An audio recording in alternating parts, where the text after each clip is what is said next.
আপনারা শান্ত হবেন আর যেন আমার আলোচনায় ঢুকে যাওয়ার পরে আলোচনা থামিয়ে যেন বলা না লাগে শান্ত হন থামুন এগুলো যেন বলা না লাগে। মাশাআল্লাহ, এই তো ঠিক আছে ঠিক আছে। প্রিয় ভাইয়েরা, বলুন তো আমরা যে আরবি মাস অতিবাহিত করছি কাটাচ্ছি মাসটির নাম কি? শাবান। মাশাআল্লাহ, এই তো আপনারা সবাই জানেন। শাবানের পরেই যে মাস আসবে এটার নাম কি? রমাদান যে আসতেছে আপনাদের ভাল লাগে? হ্যাঁ, রমাদান নাম শুনলেই মুমিন হৃদয়ে বয়ে যায় প্রশান্তির ফল্গু ধারা, ঠিক কিনা? একটা আনন্দ, একটা উচ্ছ্বাস আমাদের হৃদয়ের মধ্যে চলে আসে। রমাদান সাইয়্যিদুশ শুহুর, 12 মাসের মধ্যে সবচাইতে শ্রেষ্ঠতম মাস রমাদান আল মুবারক আসছে। আত্মশুদ্ধির মাস, আত্মসংশোধনের মাস, শুদ্ধাচারের মাস, নিজেকে আলোকিত করবার মাস, ঠিক কিনা বলেন? এই রমাদানুল মুবারকে আমাদের কি করণীয়, কি বর্জনীয়, what to do and what not to do, এই টপিকসের উপর কিছু কথা আপনাদের সামনে উপস্থাপন করব ইনশাআল্লাহ। ওমা তাওফীকি ইল্লা বিল্লাহ। আমার প্রিয় ভাইয়েরা, আমি আমার খুতবার শুরুতে সূরা বাকারার 185 নম্বর আয়াত তেলাওয়াত করেছি, যেখানে আল্লাহ তাআলা কোন মাসে কোরআন আল কারীমকে, মহাবিশ্বের মহাবিশ্বয় কোরআন আল কারীমকে এই পৃথিবীতে নাজিল করেছেন সেটা আমাদেরকে জানিয়েছেন। আল্লাহ তাআলা ইরশাদ করছেন, শাহরু রমাদানাল্লাযী উনজিলা ফীহিল কুরআনু হুদাল লিন্নাস ওয়া বাইনাতিম মিনাল হুদা ওয়াল ফুরকান। আল্লাহ বলেন রমাদান এমন একটা মাস যে মাসে কোরআন নাজিল করা হয়েছে, আর এই কোরআন হচ্ছে বিশ্ব মানবের জন্য পথ নির্দেশিকা, হেদায়েতের সুস্পষ্ট বর্ণনা এবং সত্য মিথ্যা পৃথক করার আসমানি মানদণ্ড রূপে জামিনে আমাদের জন্য কোরআন নাজিল করেছে কে? আওয়াজ করে বলেন তো, আল্লাহর নাজিল করা এই কোরআনে কোনো ভুল আছে? সবাই বলেন নাই। সবাই বললে এতটুকু আওয়াজ হয় আমি বিশ্বাস করি না। গলা ছেড়ে দিয়ে বলেন, আল্লাহর নাজিল করা এই সর্বশেষ আসমানি কিতাব আল কোরআনে কোনো ভুল আছে? সন্দেহ আছে? সংশয় আছে? বিয়ন্ডলেস, বাউন্ডলেস, বটমলেস, এমন কিতাব যেটা পড়ে গবেষণা করে এর তথ্য উপাত্ত ইনফরমেশন লেসন নিয়ে শেষ করা যায় না। সুবহানাল্লাহ। আল্লাহ বলেন এই কোরআনকে আমি রমাদানে নাজিল করেছি, যেটা বিশ্ব মানবের জন্য পথ নির্দেশিকা। এতে আছে হেদায়েতের সুস্পষ্ট বর্ণনা আর সত্য মিথ্যা পার্থক্য করার মানদণ্ড, কোনটা সত্য কোনটা মিথ্যা এটা কোরআন দিয়ে ডিফারেন্সিয়েট করা যায়। কোরআন হচ্ছে ফুরকান, to differentiate between right and wrong. কোনটা সত্য কোনটা মিথ্যা, কোনটা ভুল কোনটা নির্ভুল, এটা কোরআন দিয়ে যাচাই করা যায়। চিল্লায় বলেন ঠিক কিনা? এজন্য এই কোরআন দিয়ে আমাদের জীবন সাজাতে হবে। কোরআন দিয়ে জীবন না সাজালে জীবন আলোকিত হয় না। কোরআন দিয়ে পরিবার না সাজালে পরিবার আলোকিত হয় না। কোরআন দিয়ে সমাজ না সাজালে সমাজটা শান্তিময় হয় না। শুধু দুর্নীতি দমন কমিশন দিয়ে দুর্নীতি বন্ধ করা যায় না। কোরআনের আইন বাস্তবায়ন করা ছাড়া এই সমাজ থেকে দুর্নীতি বন্ধ করা যাবে না। চিল্লায় বলো ঠিক কিনা? আমার প্রিয় ভাইয়েরা, এই কোরআন নাজিল হয়েছে রমাদান আল মুবারক, এই বরকতময় মাসে। তাই আমাদের উচিত এই মাসে আসন্ন যে রমাদান আল মুবারক, এই রমাদানে কোরআনের সাথে নিজেদের সম্পর্ককে বাড়ানো। আমার প্রিয় চাঁপাইনবাবগঞ্জের ভাইয়েরা, আমরা কি আসন্ন রমাদানে কোরআনের সাথে আমাদের অ্যাটাচমেন্ট, সম্পর্ক বাড়াতে চাই? চান সবাই? আপনি কি জানেন কোরআন নিয়ে কোন ফেরেশতা পৃথিবীতে এসেছিল? জানেন? ফেরেশতার নাম কি বলেন তো? জিবরিল আলাইহিস সালাম।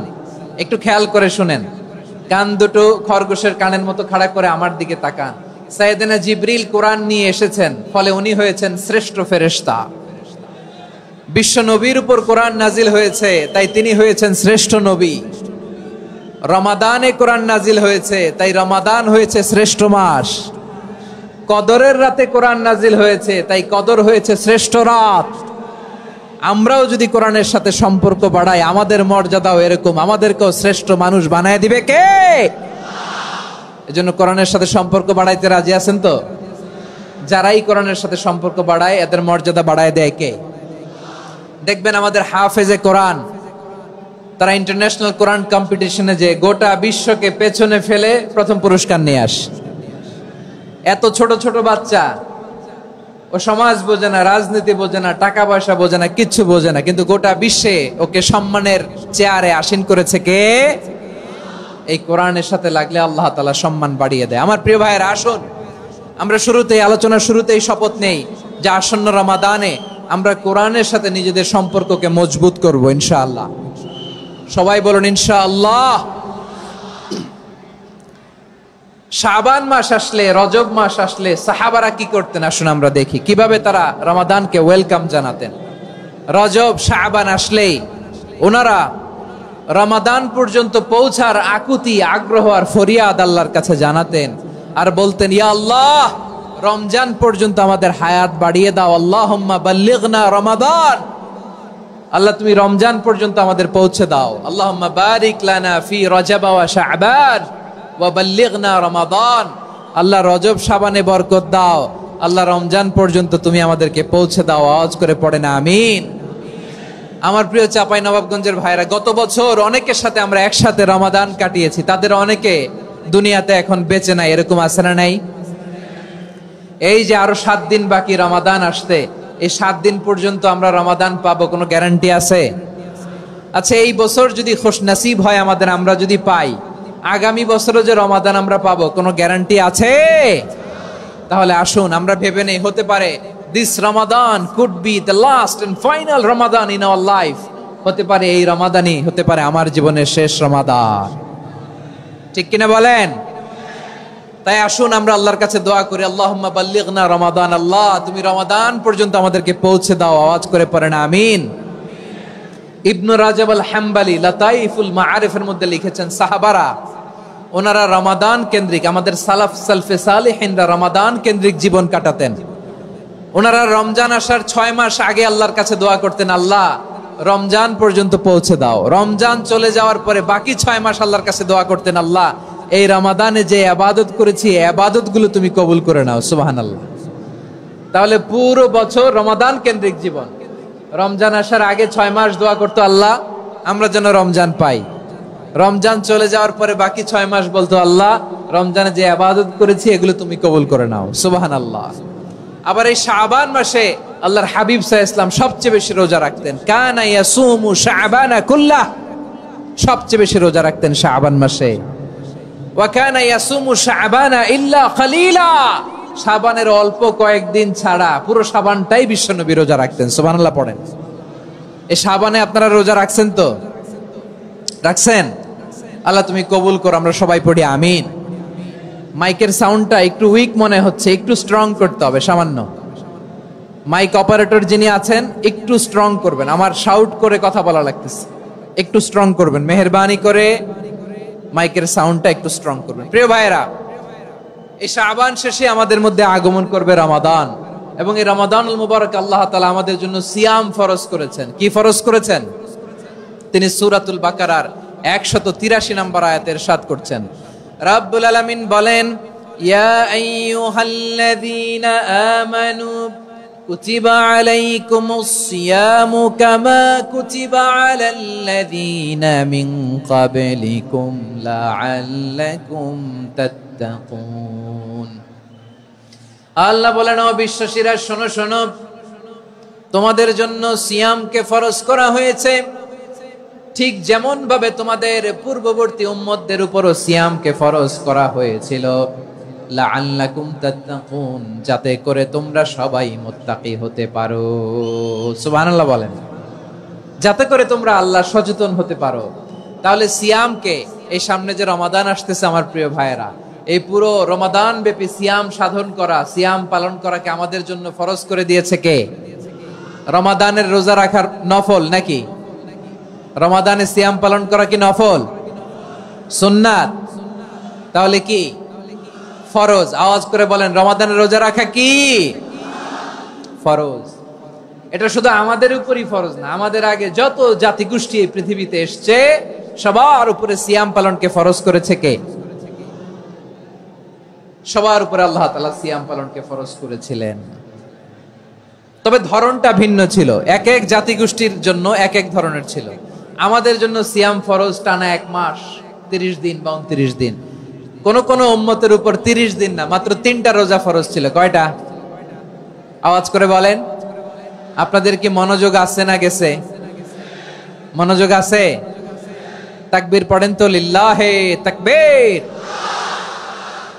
আমাদের 1 মাস সিয়াম ফরজ। পূর্ববর্তী অনেক উম্মতের উপর 1 মাস ছিল না, 3টা ফরজ ছিল। কয়টা? প্রতি মাসের 13, 14, 15 ফরজ ছিল তাদের জন্য। কারো জন্য শুধু একটা, আশুরার রোজা। কোন কোন উম্মতের জন্য 10টা। কোন কোন উম্মতের জন্য রোজা ফরজ ছিল মৌনতার রোজা, আরবিতে বলে সওমুল ইনসাত, মানে সারাদিন খেতে পারবে, পান করতে পারবে, স্ত্রীর সাথে মেলামেশা করতে পারবে, কিন্তু কথা বলতে পারবে না। কথা বললেই তাদের রোজা ভেঙে যেতে। পড়েন সুবহানাল্লাহ। কি অদ্ভুত ব্যাপার! মৌন সম্মতির রোজা। যেমনটি সাইয়্যিদাতুনা মারিয়াম আলাইহাস সালাম বলেছেন, ইন্নী নাযারতু লির-রাহমানি সাওমা ফালান উকাল্লিমাল ইয়াওমা ইনসিয়া। তিনি বলেছেন, আজকে আমি রহমানের জন্য, মানে আল্লাহর জন্য রোজা মানত করেছি, আজকে আমি কারোর সাথে কথা বলতে পারবো না। তো রোজা রাখলে কথা বলতে পারবে না কেন? কারণ ওই শরীয়তে রোজার বিধান ছিল সকাল থেকে সন্ধ্যা খেতে পারবেন, পান করতে পারবেন, কিন্তু কথা বলতে পারবেন না। কথা বললেই রোজা ভেঙে যেত। সুবহানাল্লাহ বলেন। তাহলে সব জাতিগোষ্ঠীর উপরে রোজা ফরজ ছিল, কিন্তু ধরনটা ভিন্ন ছিল।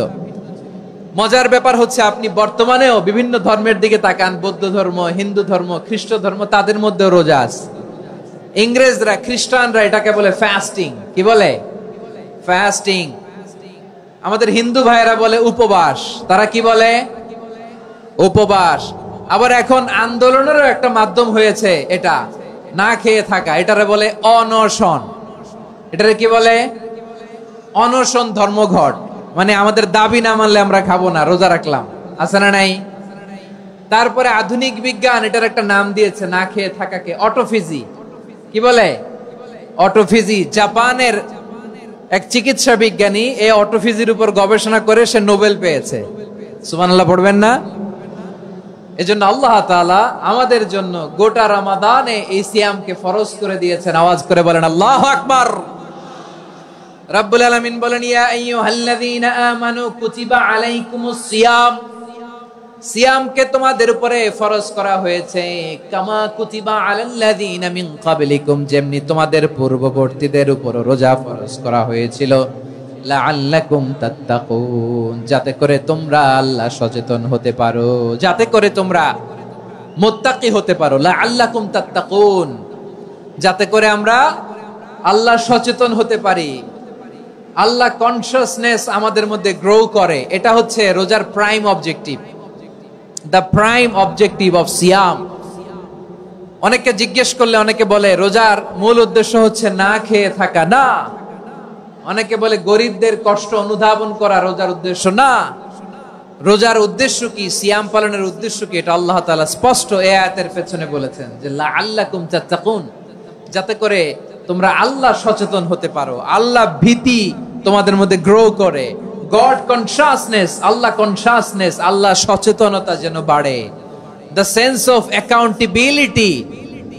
আল্লাহর সুপ্রিম কোর্টের কাঠগড়া এই দুনিয়াতে আমি যাই করলাম তার সবকিছু যে পাই টু পাই হিসাব দিতে হবে, এই sense, to enhance the sense that what ever we do Allah is watching me. আপনি যাই করেন কেউ দেখে না, কিন্তু দেখে কে? শুরুতেই তো জিজ্ঞেস করেছিলাম যে কেউ যেটা দেখে না সেটা দেখেন কে? কেউ যেটা শোনে না সেটা শোনেন কে? এর নাম হচ্ছে লাআল্লাকুম তাত্তাকুন, যাতে করে তোমরা আল্লাহ সচেতন হতে পারো, আল্লাহ ভীরু হতে পারো। দুনিয়ার কেউ দেখে না, কিন্তু আল্লাহ দেখে। এটাই রোজার মূল শিক্ষা। আমার প্রিয় ভাইরা, আপনি লুকিয়ে লুকিয়ে ঘরের ভেতরে অন্যায় করেছেন, পাপ করেছেন, আপনার বাবা দেখে নাই, মা দেখে নাই, স্ত্রী দেখে নাই, কিন্তু দেখেছে কে? আল্লাহর চোখ ফাঁকি দেয়া যায়? আচ্ছা, বুঝে থাকলে বলেন তো, সিসি ক্যামেরার চোখ ফাঁকি দেয়া যায় কি যায় না? পুলিশের চোখ, র্যাবের চোখ, বিমানবন্দরে কাস্টমস অফিসারের চোখ, কিন্তু আমার আল্লাহর চোখ? সবাই বলেন, আল্লাহর চোখ ফাঁকি দেয়া যায়? এই সেন্সটা নিয়ে আসা নিজের মধ্যে, আমি whatever I do Allah is watching me, যাই করি আল্লাহ দেখে। লাআল্লাকুম তাত্তাকুন। রমাদানের রোজা, ইফতারি, সিয়াম, ইবাদত সব কিছুর মধ্য দিয়ে আপনাকে খেয়াল করতে হবে যে লাআল্লাকুম তাত্তাকুন এই স্ট্যান্ডার্ড এটা অ্যাচিভ হচ্ছে কিনা আমাদের, যাতে করে তোমরা মুত্তাকি হতে পারো, আল্লাহ ভীরু হতে পারো। তাকওয়া, এটা হচ্ছে the essence of Islam. What is তাকওয়া? তাকওয়া মানে কি? তাকওয়ার সংজ্ঞা অনেকে অনেক ভাবে দিয়েছেন। আমি সরাসরি সাহাবাদের কাছ থেকে একটা সংজ্ঞা আপনাদের শোনাচ্ছি। ওমরে ফারুক রাদিয়াল্লাহু তাআলা আনহু উবাই ইবনে কাব রাদিয়াল্লাহু তাআলা আনহুকে জিজ্ঞেস করেছিলেন, ইয়া উবাই মা হুয়া তাকওয়া? হে উবাই, তাকওয়া কি? তাকওয়া কাকে বলে? উবাই ইবনে কাব তিনি প্রশ্নের উত্তর না দিয়ে উনিও আবার প্রশ্ন ছুড়লেন। তিনি বললেন, ইয়া আমিরাল মুমিনিন, আমা সালাকতা তরিকান যা শাউক? আপনি কি কাঁটাযুক্ত রাস্তা দিয়ে মরুভূমিতে কখনো হেঁটেছেন? যে রাস্তার চারদিকে ক্যাকটাস, গুলমলতার কাঁটা, হেঁটেছেন? ওমরে ফারুক বললেন, নাম, হেঁটেছি। বালা, হেঁটেছি। কাইফা আমিলতা, কিভাবে হেঁটেছেন? ওমরে ফারুক বললেন, শাম্মারতু ওয়াজতাহাতু, আমি আমার জামা, জুব্বা আর চাদর আটোসাটো করে গায়ের সাথে এমন ভাবে মিলিয়ে রেখেছি, এমন সাবধানে হেঁটেছি যাতে করে মরুভূমির ক্যাকটাসের গুলমলতার কাঁটা আমার গায়ে বিঁধে না যায়। উবাই ইবনে কাব বললেন, ফাযালিকা হুয়া তাকওয়া। আরে তাহলে আপনি তো ঠিকই জানেন তাকওয়া মানে কি, এটাই তো তাকওয়া। ওই রাস্তা দিয়ে যেভাবে হেঁটেছেন পুরো দুনিয়ার জিন্দেগিটা এইভাবে সাবধানে চলার নামই হচ্ছে তাকওয়া। চিল্লায় বলো ঠিক কিনা? এই দুনিয়াতে পাপ পঙ্কিলতা থাকবে, শয়তানির হাতছানি থাকবে, অপরাধ প্রবণতা থাকবে, নফসের খায়েশ থাকবে, অন্যায়ের হাতছানি থাকবে। সব কিছুকে দলে মুচড়ে পেছনে ফেলে সাবধান হয়ে এই দুনিয়ার সিরাতুল মুস্তাকিমের পথে চলতে হবে। যে রাস্তা শুরু হয়েছে দুনিয়াতে, শেষ হয়ে গিয়েছে আল্লাহর জান্নাতের ভেতরে। চিল্লায় বলেন ঠিক কিনা? আমার প্রিয় চাঁপাইনবাবগঞ্জের ভাইয়েরা, এটার নামই তাকওয়া। উবাই ইবনে কাব বললেন, ও আমিরুল মুমিনিন, ওই কাঁটাযুক্ত গুলমলতার রাস্তার মধ্যে ঠিক যেমনি সাবধান হয়ে আপনি হেঁটেছেন, এই দুনিয়ার বুকে ওই সাবধান হয়ে চলার নাম হলো তাকওয়া। সুবহানাল্লাহ। তাহলে তাকওয়া কারে বলে? আমার চাঁপাইনবাবগঞ্জের কলিজার টুকরা ভাইয়েরা, বুঝতে পারছেন আপনারা? হ্যাঁ, তাকওয়ার শুধু দুইটা নমুনা আপনাদের সামনে পেশ করব, আপনাদের ক্লিয়ার হয়ে যাবে। একটা নমুনা তো দিলাম, আরেকটা নমুনা, সেটাও ওমরে ফারুক রাদিয়াল্লাহু তাআলা আনহুর জীবনী থেকে। উনি ছিলেন ন্যায়পরায়ণ শাসক। রাত্রিবেলা প্রজাদের কি হাল হাকিকত, কি অবস্থা, ঘুরে ঘুরে প্যাট্রোলিং করতেন পুলিশের মতো। তো সারা রাত প্যাট্রোলিং করে সারা রাত তিনি ঘুরেছেন কার কি অবস্থা দেখে।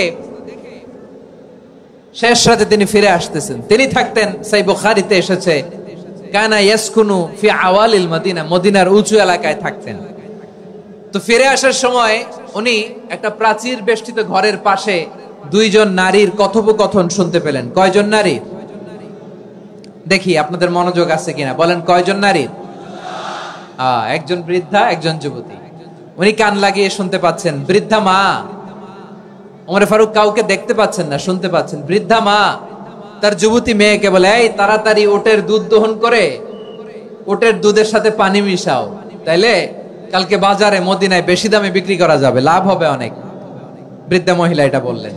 যুবতী মেয়ে উত্তরে বলে, মা আপনি জানেন না আমিরুল মুমিনিন খলিফাতুল মুসলিমিন ওমরে ফারুক দুধে পানি মিশানোকে দণ্ডনীয় অপরাধ বলে ঘোষণা দিয়েছে, জানেন না? এবার বৃদ্ধা মহিলা বলে, আরে পাগলি, এই ভোর রাতে আমিরুল মুমিনিন ওমরে ফারুক আসবে কোত্থেকে? উনি আসবে কোত্থেকে? ওনার পাইক পেয়াদা সিকিউরিটি আসবে কোত্থেকে? কেউ দেখবে না। আরে কেউ দেখবে না, তাড়াতাড়ি দুধের সাথে পানি মেশাও। এই কথা যখন মা বলেছে, যুবতী মেয়েটা চমৎকার একটা উত্তর দিয়েছে। তিনি বলেছিলেন, ইয়া উম্মি, ও আমার মা, লাউলা রাআ উমর লা রাআ রব্বু উমর। ও আমার প্রিয়তমা মা, আপনি ঠিকই বলেছেন, গভীর রাতে ওটের দুধে পানি মিশালে ওমর দেখবে না, কিন্তু মা খেয়াল রাখবেন, ওমর যদি নাও দেখে, ওমরের রব কিন্তু দেখে। চিল্লায় বলেন ঠিক কিনা? দিস ইজ কল্ড তাকওয়া। লাউলা রাআ উমরু লা রাআ রব্বু উমর। ওমর দেখে না, কিন্তু ওমরের রব দেখে। চিল্লায় বলেন ঠিক কিনা? এজন্য রব্বুল আলামিন বলেন, লা তুদরিকুহুল আবসার ওয়া হুয়া ইউদরিকুল আবসার ওয়া হুয়াল লাতীফুল খাবীর। তিনি এমন সত্তা দুনিয়ার কোন চোখ তাকে দেখে না, কিন্তু দুনিয়ার সবগুলো চোখকে, সব মানুষের অ্যাক্টিভিটিসকে আরশের উপর থেকে সবকিছু মুহূর্তে মুহূর্তে দেখতে পান কে? তাহলে তাকওয়া কারে বলে বুঝতে পারছেন? হ্যাঁ, দুনিয়াতে সাবধানে চলার নাম তাকওয়া। কেউ দেখে না, কিন্তু আল্লাহ দেখে। এই সেন্স, এই জবাবদিহিতার ভয়, দ্য সেন্স অফ অ্যাকাউন্টেবিলিটি, এই সেন্স নিজের মধ্যে গ্রো করার নাম হচ্ছে তাকওয়া। আর এই সিয়াম পালন করার প্রাইম অবজেক্টিভ অফ সিয়াম হচ্ছে লাআল্লাকুম তাত্তাকুন। আওয়াজ করে বলেন লাআল্লাকুম তাত্তাকুন। আমার প্রিয় ভাইয়েরা, এই আসন্ন রমাদান এটা এমন এক বরকতের মাস, যে মাসে আমরা নিজেদের নাফসের উপর নিয়ন্ত্রণ প্রতিষ্ঠা করি। সারা বছর নাফস আমাদেরকে নিয়ন্ত্রণ করে, আর রমাদানে আমরা নাফসকে নিয়ন্ত্রণ করি। কথা বুঝতেছেন? সারা বছর নাফস আমাদেরকে নিয়ন্ত্রণ করে। এই যে এখন আমার খেতে মনে চাইলে যে খেজুর রাখা, আমি খেজুর খেতে পারবো, নাটস আছে, বাদাম খাইতে পারি। খাইতে মন চাইলে পানি, আমার রুহুটা চায়, আমার নাফসটা খেতে চায়, আমি খেতে পারি, পান করতে পারি। বিবাহিতরা দিনের বেলায় স্ত্রীর সাথে মেলামেশা করতে চাইলে করতে পারে, কিন্তু রমাদানে দিনের বেলায় খেতে মনে চায়, কিন্তু আমরা খাই। আমার প্রবৃত্তি খেতে চায়, কিন্তু প্রবৃত্তির কথা আমরা শুনি, কথা কয় না। রমজানে খেতে মন চাইলে আমরা খাই, তৃষ্ণায় গলা ফেটে যায়, গলার ছাতি ফেটে যায়, কিন্তু এক ঢোক পানিকে আমরা গিলি। বিবাহিতরা দিনের বেলা স্ত্রীর সাথে কি মেলামেশায় যায় না? তার মানে সারা বছর নফস আমাদেরকে নিয়ন্ত্রণ করে, আর রমাদানে নফসের উপর আমরা নিয়ন্ত্রণ প্রতিষ্ঠা করি। নফসের লাগাম আমরা রমাদানে টেনে ধরে, চিল্লায় বলেন ঠিক কি না? এজন্য আমার প্রিয় ভাইয়েরা, নফসের উপর নিয়ন্ত্রণ নিতে চাইলে রমাদানের রোজার কোনো বিকল্প নাই। এটা এমন মাস যে মাসের ফজিলতেরও কোনো শেষ নাই। এই মাসকে বলা হয় দ্য মান্থ অফ হোপ। এটা আশা জাগানিয়া মাস। রমজানের কথা শুনলে আশা জাগে না হৃদয়ে? হ্যাঁ, ইদা জাআ রমাদান ফুতিহাত আবওয়াবুস সামা ওয়া গুল্লিকাত আবওয়াবু জাহান্নাম ওয়া সুফিদাতিশ শায়াতিন। রমাদান আসলে আকাশের দরজাগুলো খুলে দেওয়া হয়, মানে জান্নাতের। জাহান্নামের দরজাগুলোকে লক করে দেওয়া হয়, শয়তানকে চেইন আপ করা হয়। ইবাদত করলে শুধু করতেই মনে চায়, চিল্লায় বলেন না সুবহানাল্লাহ। রমজানে ইবাদতে যেই মজা পাওয়া যায়, সারা বছর অন্য কোন মাসে এই মজা আপনি পান? আমার চাঁপাইনবাবগঞ্জের ভাইরা আওয়াজ করে বলেন না, রমজানে ইবাদতে যেই মজা অন্য মাসে এটা পান? কারণ রমজানে ইবাদত করলে সওয়াবও বেশি, ইবাদতের একটা পরিবেশ থাকে, ঠিক কিনা বলেন? অন্য মাসে ইবাদত করলে এর সওয়াব পাওয়া যায় গাণিতিক হারে, রমজানে ইবাদত করলে সওয়াব বাড়তে থাকে জ্যামিতিক হারে। সুবহানাল্লাহ কইবেন না? অন্য মাসে সওয়াব বাড়ে গাণিতিক হারে, রমাদানে ইবাদত করলে সওয়াব বাড়ে কিভাবে জ্যামিতিক হারে বাড়ে দেখেন। রমাদানে একটা নফল করলে ফরজের সমান সওয়াব, একটা ফরজ করলে 70 থেকে 700 গুণ সওয়াব। রমজানে উমরা করলে হজের সমান সওয়াব। সুবহানাল্লাহ নাই? দ্য মান্থ অফ হোপ, আশা জাগানিয়া মাস। এই মাস আমাদেরকে হোপফুল করে, আশাবাদী করে। রমাদান যেমনি দ্য মান্থ অফ হোপ, আশা জাগানিয়া মাস, এট দ্য সেম টাইম এই রমাদান হচ্ছে মান্থ অফ ওয়ার্নিং, একটা ওয়ার্নিং এর মাস। নবী যেমনি আশা জাগাইছে, আবার ওয়ার্নিং দিয়েও গেছে, খবরদার। ওয়ার্নিংটা কেমন? আল্লাহর হাবিব সাল্লাল্লাহু আলাইহি ওয়াসাল্লাম মসজিদে নববীর ভেতরে, হঠাৎ তিনি মসজিদে নববীর মিম্বারে পা রেখে বললেন আমিন। দ্বিতীয় ধাপে পা রেখে বললেন আমিন, তৃতীয় ধাপে পা রেখে বললেন আমিন। সাহাবারা অবাক হয়ে বললেন ইয়া রাসূলুল্লাহ, ইয়া হাবিবাল্লাহ, 3 বার শুধু আমিন আমিন পড়লেন, কেন পড়লেন আমরা কিছু জানি না, আমাদেরকে জানিয়ে দেন কেন আপনি 3 বার আমিন বললেন। রাহমাতাল লিল আলামিন আল্লাহর হাবিব বললেন, ও আমার প্রাণের সাহাবীরা, আমি যখন মসজিদে নববীর মিম্বারের প্রথম ধাপে পা রেখেছি, সাইয়েদনা জিবরিল এসে আমাকে বলেছে, ও নবী, আপনার নাম শুনে যে ব্যক্তি আপনার উপর দুরূদ পড়ে না তার ধ্বংস। আপনি বলেন আমিন। আমি বলেছি আমিন। দ্বিতীয় ধাপে পা রাখার পর সাইয়েদনা জিবরিল বললেন, ইয়া রাসূলুল্লাহ, মাতা পিতাকে বার্ধক্য অবস্থায় পেয়ে তাদের সেবা করে, তাদের সাথে সদাচরণ করে যে সন্তান জান্নাত কামাতে পারলো না, তার জন্য ধ্বংস। আপনি বলেন আমিন। আমি বলেছি আমিন। আবার মিম্বারের তৃতীয় ধাপে ঠিক যখনই আমি পা রাখলাম, সাইয়েদনা জিবরাইল বললেন, নবী, রমজান মাস পাওয়ার পরে এই মাসে ইবাদত করে যে ব্যক্তি নিজের গুনাহ মাফ করাতে পারলো না, তার জন্য ধ্বংস। আপনি আওয়াজ করে পড়েন আমিন। কত বড় ধমক, কত বড় ওয়ার্নিং দেখছেন, যে রমাদান পেয়েছে কিন্তু রমাদানের ইবাদত করার মধ্য দিয়ে সে নিজেকে জাহান্নাম থেকে মুক্ত বানাতে পারলো না, তার উপর আল্লাহ লানত, তার জন্য ধ্বংস। সাইয়েদনা জিব্রাইল বলেছেন আমিন, স্বয়ং বিশ্বনবীও বলেছেন আমিন। আওয়াজ করে পড়েন নাউযুবিল্লাহ। তাহলে রমজান আসবে আর আমরা নিজেদেরকে জাহান্নামীদের লিস্ট থেকে নাম কাটিয়ে জান্নাতীদের লিস্টে উঠাতে পারবো না। এর চেয়ে বড় হতভাগা কি আর কেউ থাকতে পারে? আওয়াজ করে বলেন। তাহলে রমাদানের এই রহমত, বরকত, মাগফিরাত, ফজিলত আমাদের কামাই করার দরকার আছে না নাই? আর মাত্র 7 দিন বাকি। আর মাত্র কয় দিন? এগুলো নিয়ে আমাদের কোনো আগ্রহ নাই। তোমাকেই খুঁজছে বাংলাদেশ, ক্লোজ আপ 1, আর মাত্র 7 দিন বাকি। টেলিভিশনে বিজ্ঞাপন আছে না নাই? রেফেল ড্র হবে লটারির, আর মাত্র 5 দিন, আছে না নাই? কিন্তু এমন এক বরকতময় মাস আসতেছে, আর মাত্র 7 দিন বাকি। আমাদের কোনো সেন্সই নাই, আমাদের মধ্যে কোনো অনুভূতি কাজ করে না। হায় রে দুর্ভাগা মুসলমান। আমার প্রিয় ভাইয়েরা, আপনি পৃথিবীতে যত ইবাদত করেন সব ইবাদতের সওয়াব নির্ধারিত। এটা পাবেন বা ওইটা পাবেন, এই সওয়াব জান্নাতে, এই বাড়ি ওই বাড়ি। শুধু সিয়ামের সওয়াবটা অনির্ধারিত। কুল্লু আমালি ইবনে আদম ইউদাআফ আল হাসানাতু আশরু আমসালিহা ইলা 700 দি'ফিন ইল্লা সাওম। সব নেক আমলের সওয়াব বাড়তে বাড়তে 700 গুণ, কিন্তু রোজা ছাড়া। রোজার সওয়াব কি হবে? বান্দা খালি রোজা রাখে, ফেরেশতারা কিছু লিখতে পারে না আমলনামায়, কারণ আল্লাহ বলে এটা কিছু লিখিস না, কারণ as-সাওমু লি, এই রোজা রাখছে আমার জন্য, ওয়া আনা আজজি বিহি, এই রোজার সওয়াব, প্রতিদান, অ্যাওয়ার্ড এটা কিয়ামতের দিন আমি আল্লাহ নিজ হাতে দেব, নিজ হাতে দেব। আরেক বর্ণনায় এসেছে ওয়া আনা উজজা বিহি, আমি আল্লাহ নিজেই হয়ে যাব রোজার প্রতিদান। সুবহানাল্লাহ পড়েন। আবার আল্লাহর হাবিব বলেন ইন্না ফিল জান্নাতি 8 আবওয়াব, জান্নাতের দরজা মোট 8টা। ফিহা বাবুন ইউসাম্মা আর-রায়্যান, 8টা দরজার মধ্যে স্পেশাল একটা দরজা আছে, ওই দরজাটার নাম হলো আর-রায়্যান। রায়্যান দরজা, লা ইয়াদখুলুহু ইল্লা সাইমুন, রোজাদাররা ছাড়া কেউ ওই রায়্যান দরজা দিয়ে জান্নাতে ঢুকতে পারবে না। শুধু রোজাদারদের জন্য ওই দরজাটা খোলা থাকবে। দরজাটার নাম আর-রায়্যান। এই লাখো জনতা আওয়াজ করলে এই আওয়াজ হয়। বলেন, রোজাদারদের জন্য জান্নাতে স্পেশাল যে লাল গালিচার সংবর্ধনা এন্ড স্পেশাল এন্ট্রি, ওই দরজাটার নাম কি? আর-রায়্যান শব্দটা কেমন লাগে? ভালো লাগে। অনাগত সন্তান যদি কারো আসে, ছেলে সন্তান, নাম রেখে দিয়েন আর-রায়্যান। পারবেন?